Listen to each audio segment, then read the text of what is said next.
We are so happy to have you here, Neil. I was so excited to talk to you. Can you Hi, nice to introduce be here. yourself for those who doesn't know you? Yes, my name's Neil Oseman, and I'm a director of photography. What do you think the cinematographer should know or to learn if the cinematographer is at the beginning of the journey? What do you think is the main key? Mm. Well, there's so much to learn. I'm still learning today after 20 years. I think a lot of us get into it through cameras, and we get our hands on a camera, whatever it may be, and a phone or a camcorder when we start out, and we feel very naturally at home with the camera and the lenses, perhaps. But lighting can seem like a whole other world, and I think it's so important to learn the lighting. It's such a huge part of what I do, and I learned it really just by experimenting. I used to do a lot of corporate films earlier in my career, and whenever I would shoot an interview, I would try putting the lights in different places just to see what would happen, and figure out over many years what I liked best. So I think getting to grips with lighting is very important. Yeah. So when you were starting, were you using the different source of lights, or you were using the natural light mostly? Yeah, natural light, I suppose, is what we all start off using. And then when I was starting out, the most common types of lights that were around, because we didn't really have LEDs then, were just, like 800-watt tungsten lights. You get a kit of three, open face, no lens or anything on the front. And they were quite blunt instruments. So learning to diffuse them, to bounce them off things, to control them with flags. And for years, I didn't really get my hands on a proper flag. I would just be taping up pieces of cardboard and black drapes and things, whatever I could do just to try and control the spill. Yeah, just experimenting, trying different things. Yeah, but what do you think, how important is the natural light? Because some people, also I was thinking the same when, years ago, that I need very expensive techniques to achieve a good light. But in the end, the natural light is maybe the best option to go. I mean, yeah, natural light can be beautiful, absolutely. The problem is it keeps changing. And if you're trying to shoot a drama, um, you know, even a relatively short scene, you might take 2 or 3 hours, and the natural light will have changed in that time, particularly if you're indoors, where it's perhaps more noticeable as the sun moves relative to the windows. So yeah, that's why as cinematographers we find ourselves trying to simulate natural light so much, rather than relying on natural light a lot of the time. I mean, I think it does depend on your budget. If you can't afford any lights, or you can only afford very small lights that perhaps aren't very powerful, then you will need to rely on natural light. You'll need to think about, if you're filming in a room, where is the window and where is the sun going to be relative to that window at different times of day? And in theory, you could get quite nice results if you shoot at the right time of day and if the weather's in your favor. But yeah, if you're working on a bigger project and you have lots of lights, then you can hopefully fake it all. And you go around, even when I'm not working, I go around, I notice natural light all the time. And I just try and file stuff away in my head if I see something that looks nice and think, well, maybe I'll recreate something like that one day if the right scene comes along for it. So fake it until you will make it is the key, right? Yeah, yeah. Okay, I would like to focus on one of your projects, Mhm. Ren, the girl with the mark. Yes. How did you enjoy it before? Uh, yeah, so this was a fantasy web series. It was crowdfunded, so it was kind of low budget, but what was achieved for the money that we had was really quite amazing. And I can bring up a Yeah, we clip can break here. down some of your favorite scenes. Yes. series. I checked something. Um, Also, I saw some videos from backstage. Yeah. oh yeah. Hang on a minute. Where is? Uh, this is the one clip I didn't. I thought I'd got them already, but I did not. Here we go. I forgot to load up one of them. Right. Here we go. Now I haven't screen shared on Zoom before, so let's hope. You know, I was always wondering until you will find it. I'll just ask. I was always wondering when you are shooting outside and you have Mm, the natural light, and for example, there are the clouds, and then out of nowhere, the sun comes into the game. And is it the yeah. work for editor, or you are fixing it on the location on the set? Well, yes. This is a common thing that happens, and sometimes I will ask the director and the first AD if we can just wait for the cloud to come back or whatever we need for the light to match. But yeah, it's time and money, and I think you have to choose your battles. You can't do that all the time. So you have to choose the times when it's most important. But yeah, very often you can't do anything about it. It is the reality. You know the first AD says you have to shoot, and you have to shoot it, and you adjust the exposure, of course, in camera. Um, but in terms of matching the quality of the light, there are some things that the colorist can do afterwards, adjusting the contrast and perhaps creating a bit of light and shade with power windows. But you can never create the hard shadow that sun casts or get rid of that hard shadow. So yeah, it's down to the colorist to try and match it as best they can. I mean, if you're in a close up, then you can maybe put in a frame. If the sun's come out and you've done shots that were cloudy and now the sun's out, you can put up a diffusion frame if you've got one, or if you have one of those one of these kind of fold up reflectors, these 5-in-1 things. You can just kind of take the cover off of that, and it's just a translucent white disc, and you can have someone hold that up, and that will diffuse the sun much like a cloud. But if you're on a wide shot, yeah, there isn't really that much you can do. This is a clip from the second episode of this web series, Run the Girl with the Mark. So it's a fantasy series. It's kind of set in a fantasy world that's kind of medieval, I suppose. And this first scene is in a house, in the lead character's house. And we've got 3 different characters, and we've got candlelight, and we've got sunlight coming in through a window. And this is a scene that was shot on set. So although it was very low budget and crowd-funded, we had a lot of amazing volunteers that helped us to build these sets. So we're filming in an old factory that we were kind of using as our studio. So we had plenty of room to put the lights around the set. And what you do as a cinematographer when you walk into a set or a location is you try and see what the sources of light would be in reality. So this room had just quite a small window. And then there was another room in the background that had a small window as well.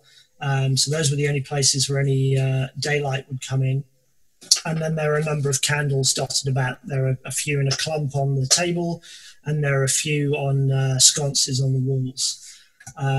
So we had a little bit of a lighting package that we'd hired in. We had a 2.5K HMI Fresnel, which is a daylight-based lamp. It's in the UK. It's the most powerful light you can run off a normal main supply. So I use them quite a lot. Really useful for putting outside windows for daylight interior scenes. So I had one of those outside the main window, and that gave a really kind of hot, bright shaft of sunlight. And I made sure that didn't hit anyone's face because I didn't want them to have a really harsh lighting on them. But what we did is we put a 4x4 Flow, which is a bank of fluorescent tubes. We put one of those over the top of the set above the window. And that, I suppose, was representing ambient daylight and coming in through the window. It was a bit of a cheat to put it above, but that was the only place we could put it to keep it out of frame. And so that was giving a soft light from roughly the direction of the window on the characters whenever they were near the window. And it was also, just happened to soften that hard look coming in through the window there.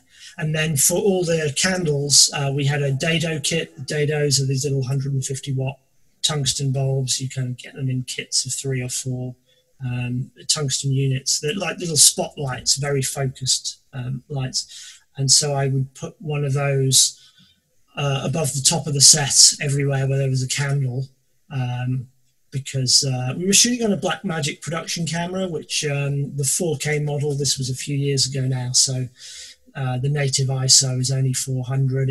It's not a great low light camera, so if I was doing it again today, I'd probably try to rely more on real candlelight, but back then we had to sort of beef up the candles a bit with artificial lights. And the other thing we had was there was meant to be, so it was a 3-walled set, and there was meant to be a fireplace on the 4th wall where the camera was. And we shot a real fireplace for a couple of cutaways, but for the rest of the scene, we had to fake it. So I had just an 800-watt open face light, again bouncing into one of these with the gold side. This is very helpful. Sorry? This is very helpful. Yeah, these things are great. You know, I paid like £10 for that on Amazon. It's there's no reason not to own one. So the gold side of one of those, the light would bounce into that, and then we had a crew member would just wiggle the reflector during the take so that the light would flicker as if it was a fire, and that gave us sort of nice dynamic fill light in the front of the frame.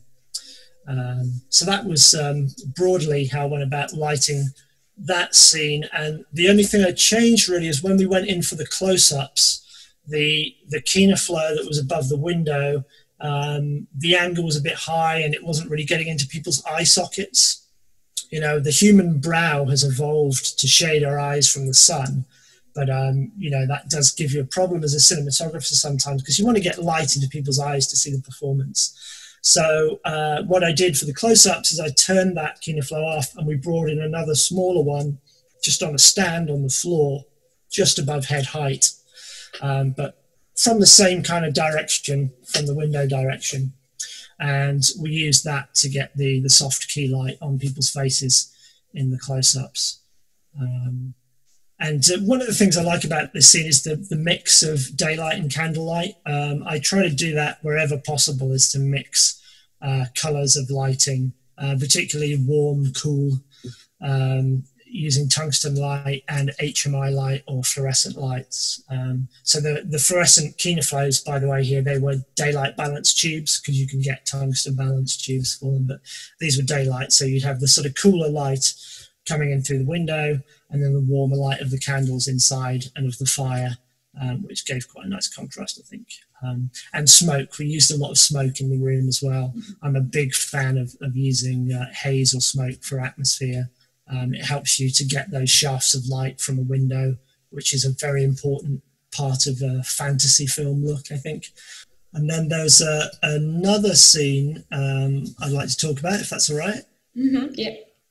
So this is a night exterior scene from the end of the last episode of Ren, and this was again on set. In fact, it was part of the same set that we used indoors. We took it outdoors and used it for this exterior scene in Ren's village, as this is the big finale where she's escaping on horseback from the soldiers who are lighting flaming arrows to try and stop her. This again, we used the 2.5K HMI Fresnel, and we had it this time at the far end of the set. So when I'm lighting a night exterior, the first thing I'm always thinking is, where's the moon going to be? Because I want the moon to be backlight. Um, because I don't know, if you start having moon light coming from the front, it starts to it never looks real. It looks too much like some sort of artificial daylight. Um, so backlight is great in all kinds of scenarios. I love backlight. It's one of the most important things to use in cinematography because it gives shape and mood and depth. But I think it's particularly important at night because it's a way to, show up the edges of something without showing the thing itself necessarily. It creates silhouettes. So it enables you to see things without seeing them in a way. So it gives you that illusion of it being dark, but you can still see what's going on. So the first thing I did, I knew the master shot was going to be looking down the length of this village street. So behind the far house at the end, we put this 2.5K HMI up on the tallest stand we could have, so it poked over the roof, and that was our backlight. And then we had braziers, kind of burning braziers in the street, which the art department had put in. And so just off to the side of camera, next to these braziers, I'd had again tungsten 800 watt or 1000 watt tungsten open face lamps with orange gel on them, just increasing the amount of light that was coming from the direction of these braziers.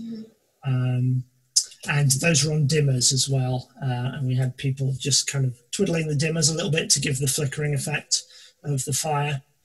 And then when we shot the other way, we turned around to shoot on the heroes as they're galloping off.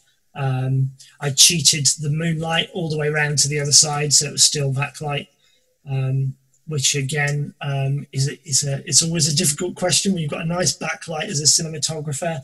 When you shoot the other way, then do you be realistic and say, okay, that's now front light, even though it might be casting hard shadows and everything looks kind of flat and boring, or do you cheat it all the way around and use it as backlight again?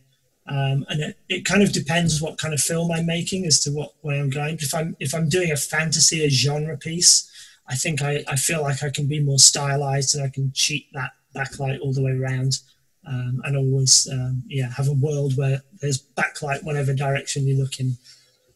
What do you enjoy the most from this production? Like, I mean, not from this series, but in general. What do you enjoy the most? Is it like pre-production? Is it improvising on the set, or what? It's definitely being on set. Yeah, I think you can plan and you can plan, but you never quite know what's going to happen on the day. And so, that moment when the director has blocked and rehearsed with the actors, and then you as the DP get the set to light it. That's when it all happens. And I love that kind of time with my lighting crew on the set, just sort of painting with light, bringing it all to life. It's really exciting. I'm gonna tell you honestly, like, I have really bad relationship with the lighting because I don't know how to do it. But now, as you said in the beginning, like, you should just start with experimenting and trying. Because I always thought I need some really good course to teach me how to do it. But yeah, I think you're right. By trying, you will find the way, because it's always trying. You're trying now, so. Well, if you're looking for a course, a little bit of a plug, but I do have a lighting course out at the moment. Yeah. If you go to my Instagram account and in the profile, there's a link to that. So that's a course about cinematic lighting where we went into all the different types of night lighting and daytime lighting, interior, exterior. That would be really helpful. Yeah, check that out. Do you have some more shots to show, or? There was a clip from The Little Mermaid, which is a feature film, much bigger than Ren. This was, I think, a $5 million feature. Not Disney, It's based on the original Hans Christian Andersen fairy tale, but it's a live action um, sort of reimagining, and it's on Netflix at the moment.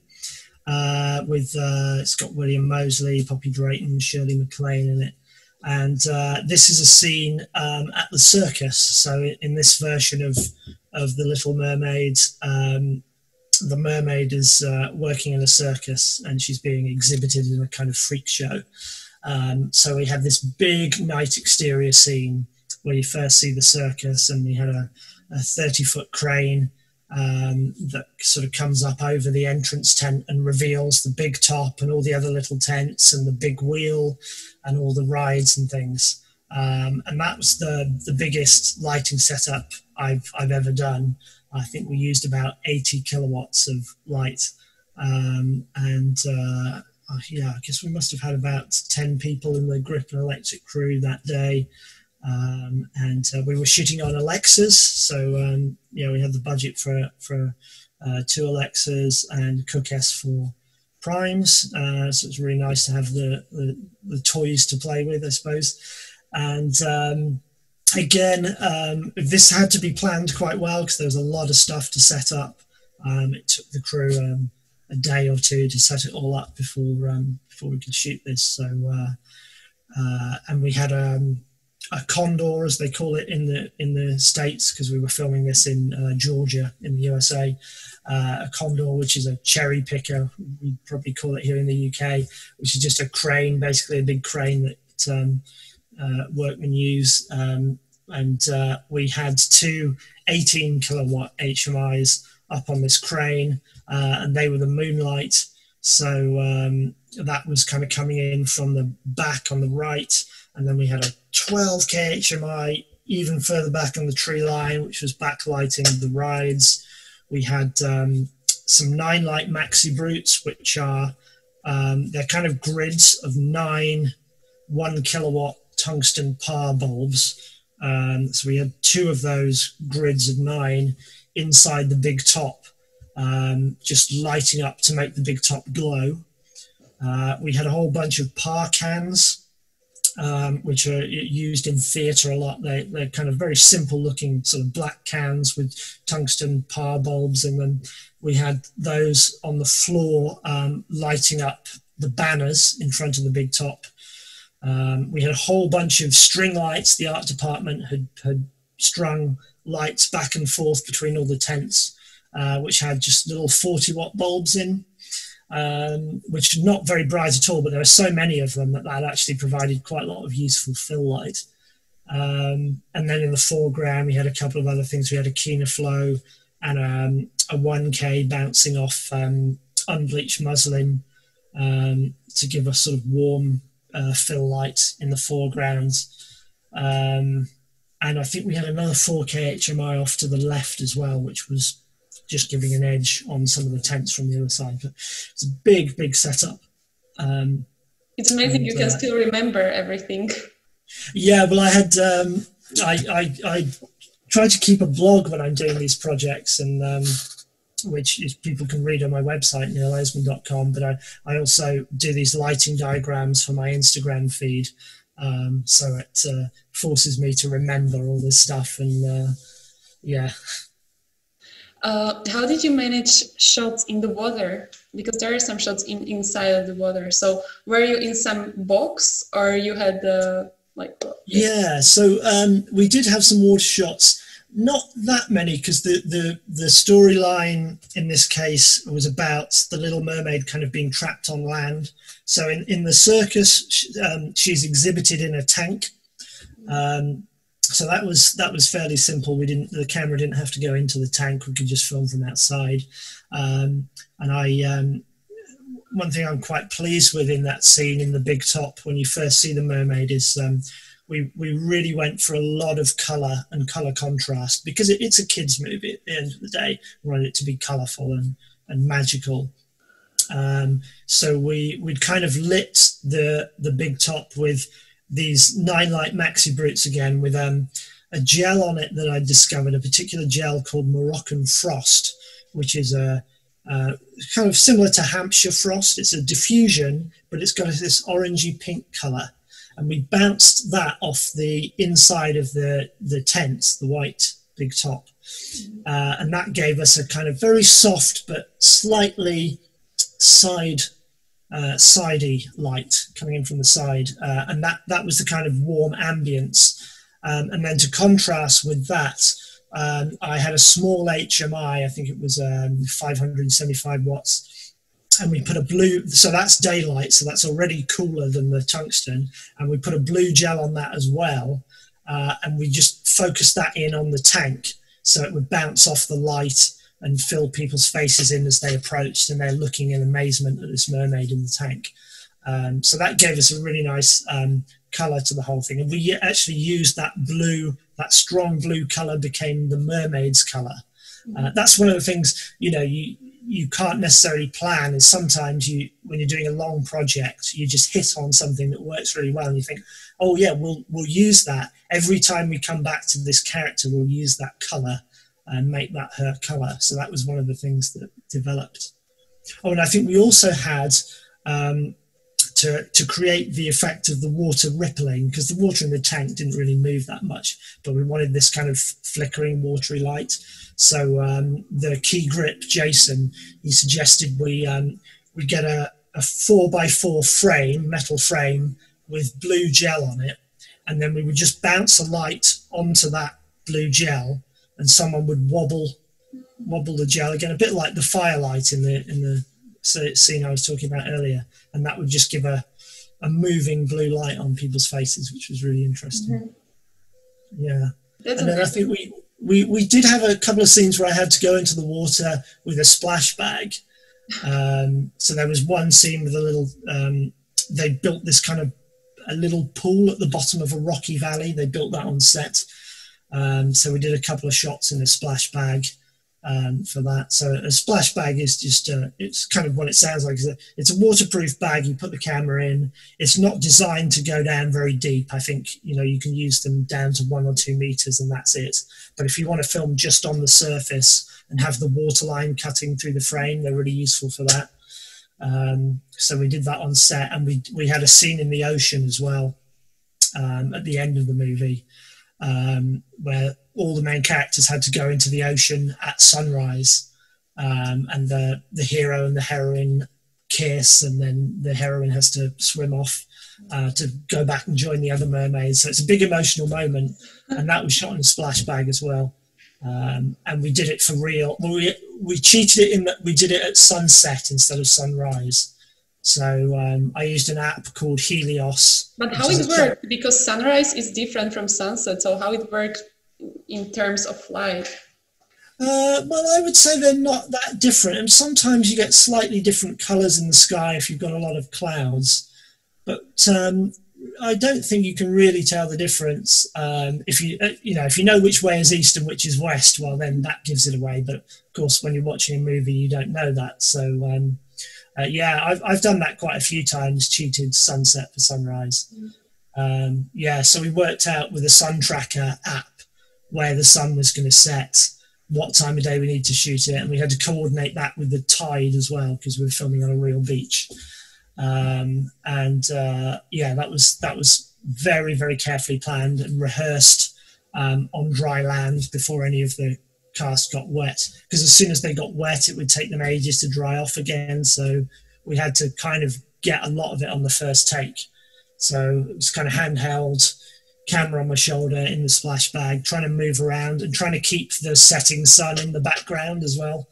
And it worked out really nicely actually. When they kiss and their faces come apart, the sun is right there behind them, kind of flaring into the lens and sparkling off the water. So yeah, that was a great scene. I just want to watch it now. Yeah, it's on Netflix. So yeah, check it out. How's your collaboration with the director during this production, Little Mermaid? Yeah, I mean, it's very important to collaborate with the director.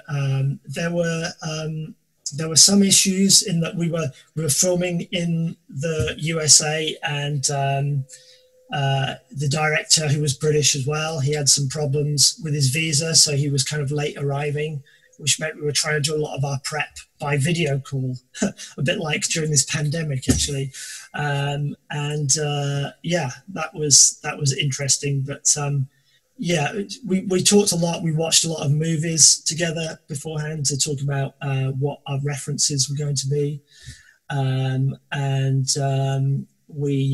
fact, he actually had me do a whole shot list for the movie. That's quite unusual. Normally, I find directors do their own shot list, but in this case, he asked me to do one, which was a really good exercise. Actually, it really made me think about the script very carefully and break it down and pre-visualize it. Yeah, so it's very important to get on the same page as your director, I think. References are very important. I use Pinterest quite a lot. If I'm starting a project, I'll create a Pinterest board and just put in lots of images that I think are the sort of thing we should be going for on this movie. And the director will, perhaps have a board of their own, or they'll sort of go through my board and say, well, I like this, I don't like that. Yeah, because you can get, if you're not on the same page as the director, you can have some quite painful moments on set where you've lit something a certain way or framed it a certain way, and they don't agree with you. And that's never great. But if you've prepared well and you've made sure to set the groundwork, hopefully that doesn't happen. Find balance. Mm. And how was the collaboration with Gaffer as well? Yeah, Gaffer's another very important collaborator. I mean, when I was earlier in my career and I was working on lower budget projects, the person I would call my gaffer. Looking back on it now, I realize he was more of a spark. He was more of a lighting assistant than a gaffer. In that, basically, I was telling him exactly what lights I wanted where, and then he was just going off and setting those up to my instructions. But what I've realized working on bigger productions with more experienced gaffers is it's much more of a collaboration. It's always better to say, oh, I want a soft daylight balance source coming from up there, than to say, I want a 12K HMI bounced off ultra bounce, because they might have a better idea of what lamp to use, because they know the lamps better than you. They know what the power requirements are. They know how long it's going to take them and their crew to set things up. Yeah, the more you can collaborate with a gaffer, I think the more you get out of them. And another thing I've found that's really useful with a good gaffer, if they have a good eye, I always try to work with a gaffer that's got a good eye and maybe takes photographs as a hobby themselves, or is really into the visuals. Is that often on a long kind of 11, 12-hour day on set, there comes a point in the late afternoon, early evening where my brain kind of starts to slow down, and I can't work out. I've got a problem with the lighting and I just can't work out how to fix it. Well, that's when a good gaffer just sidles up to you and whispers in your ear, if you just move that over there, or you did that. And that is when, having a good crew around you really saves your bacon. Yeah, that's the best. Yeah. What do you think the DOP, let's say 4 characters every DOP should have? Like, for example, I don't know. I can't think about anything now as I'm not DOP, but four characteristics that a DOP should have. I think, or skills. You can say the skills. Skills, well. Yeah. Well, I think teamwork is a big part of it. Like we've been saying, collaborating with the director and the gaffer, but also, particularly on bigger productions. On Little Mermaid, we had 7 or 8 people in the camera department. We had up to 10 people in grip and electric. And as director of photography, you're essentially in charge of all those people. So yeah, people skills, people management skills, and one thing that I never really expected when I started out is managing that. I've had productions where someone above me, a producer, for example, is trying to cut the camera assistant's rates of pay, or cut their per diems or change their accommodation or something, or get them to do overtime. And then the other hand, the camera assistants are saying, "Oh, we're overworked, we're underpaid. You know, we've put our heart and souls into this, but you know, we have a long drive home every night, and we're tired and all that." So, being a middleman between the producer trying to save money and the camera assistants who want to do a good job but also want to be treated fairly, that turns out to be quite a big thing on some productions. So yeah, people skills that would definitely be one. Yeah, I mean, lighting, obviously, lighting is a huge thing. Some DPs come up through the camera department, know cameras very well, maybe aren't so experienced with lighting well. I'd say team up with a good gaffer that you can learn from. And that's the way to learn in that scenario. But yeah, lighting, observing natural lighting, being excited by creating different looks through lighting, that's really important. Technical, you do have to be technical to some extent to be a director of photography. I mean, I stopped a few years ago trying to keep up with what all the latest cameras are, and all the different changes in codecs and that thing. I have a rough idea of it, but I kind of let my first AC worry about things like how many cards do we need, so that we don't run out of cards halfway through the day. But yeah, the more technical knowledge you have, the easier you're going to find stuff, definitely. So having an interest in the technical side of things is definitely important. If you're someone who looks at technology, or even kind of someone who's scared of kind of maths and science, then you might struggle as a director of photography. That's another thing I've discovered lately there is a lot of maths and science involved, particularly if you use a light meter, which I do. I think using a light meter is very important, even in the days of digital. Then all the maths involved in looking at the stops and ND filters, working out what ND filter you need, working out if a particular light is big enough to cover a certain area, whether it will give you the exposure you need. There's quite a lot of maths and science behind all that. And I don't think you necessarily need to know all that, because there are apps, and again, your gaffer can help you with those things. But the more you understand of that, I think the more you're going to get out of it and enjoy it. Yeah, and I think fourthly, I would say the ability to be calm under stress is important, because movie sets can be very stressful, and the people at the top set the tone. So the director of the photography and the first AD really are the people that are setting the tone, and it's kind of the first AD's job to be the one who's going, "We're running out of time, we need to get this done," and the director's always going to be stressed. So if you, as the director of photography, can stay calm and help to keep everyone else calm, I think that's a really, really valuable thing to have on set. What about you? Are you calm? Are you relaxed on the set? I am a calm person. Yeah, people say that to me a lot. Every now and then something will get to me. I have had occasions, but mostly I'm very calm, and I don't raise my voice very much at all.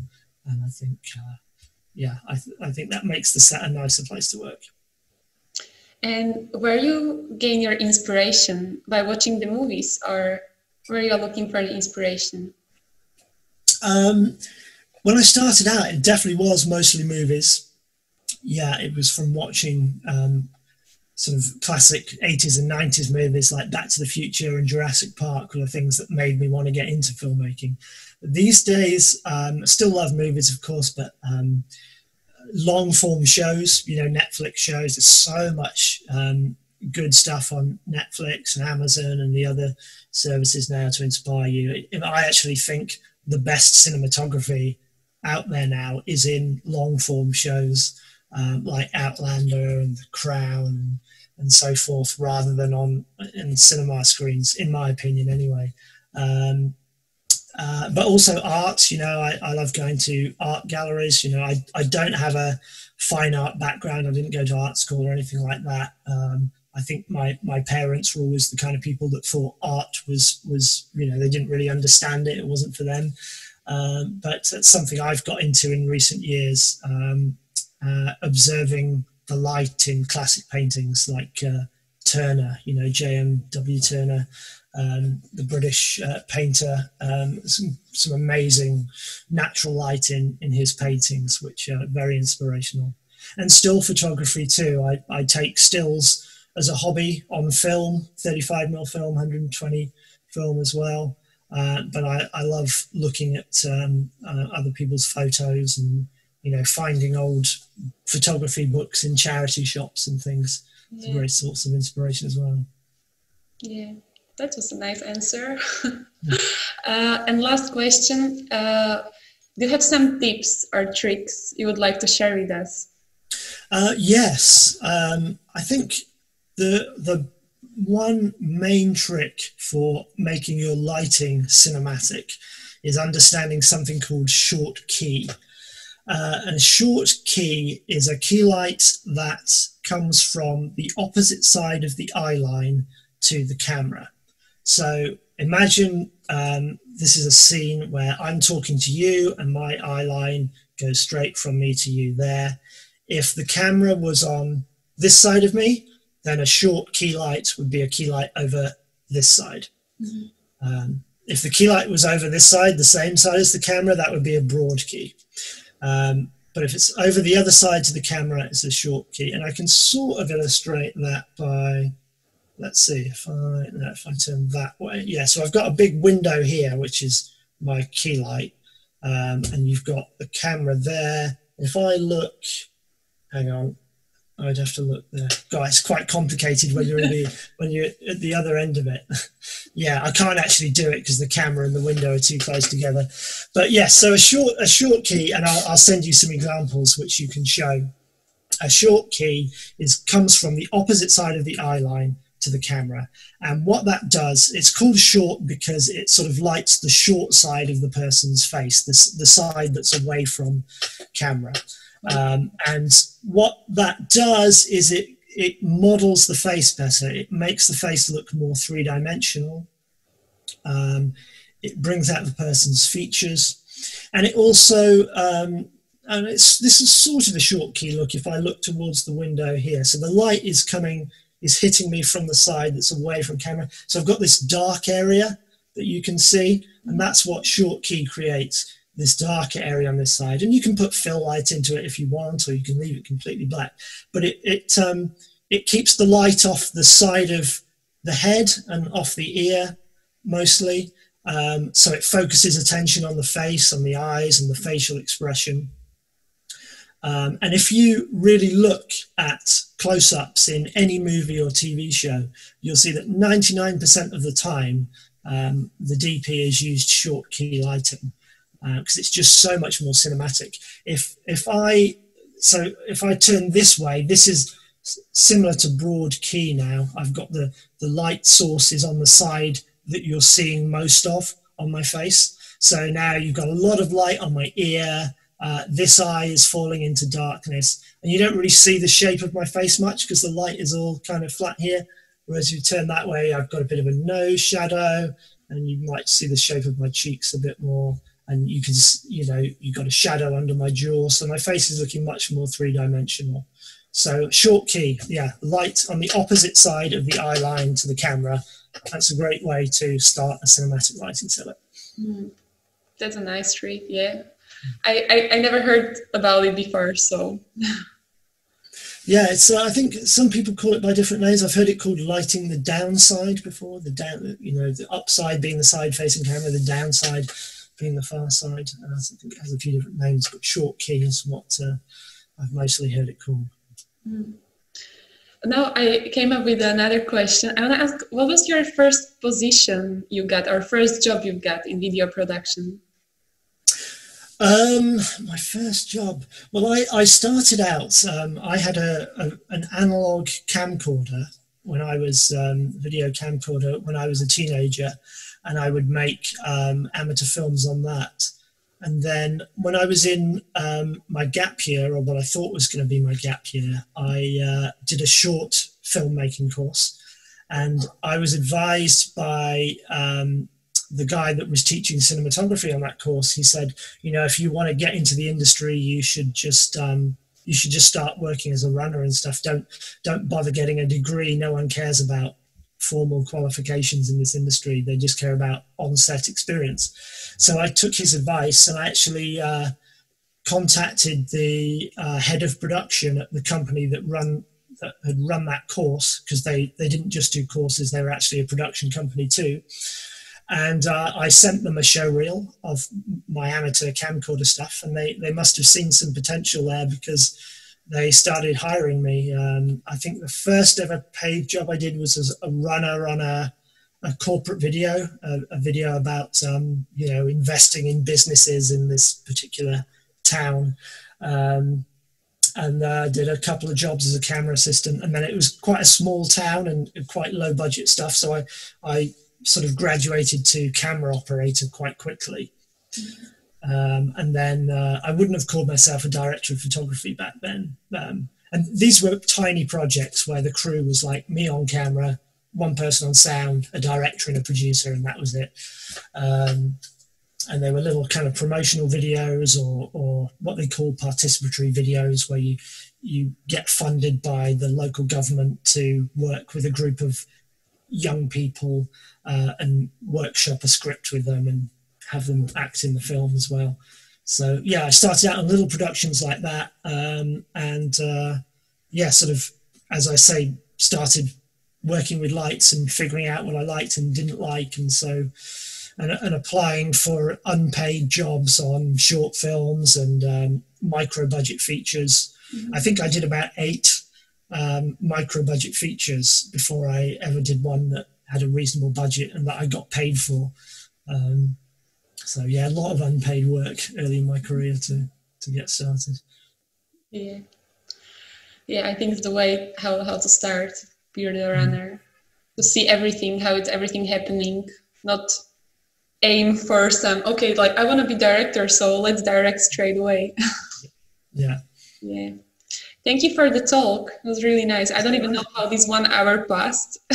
Yeah, and if I can just say for everyone watching that if you want to know more about lighting, then follow me on Instagram. I'm just at Neil Oseman, NeilOseman, and I post a lighting diagram every Friday on there. And there's also a link through to my lighting course if you want to know even more as well. I will check. Yeah, we will edit somewhere here so they can check. Great. Thank you so much. Thank you so much for your time.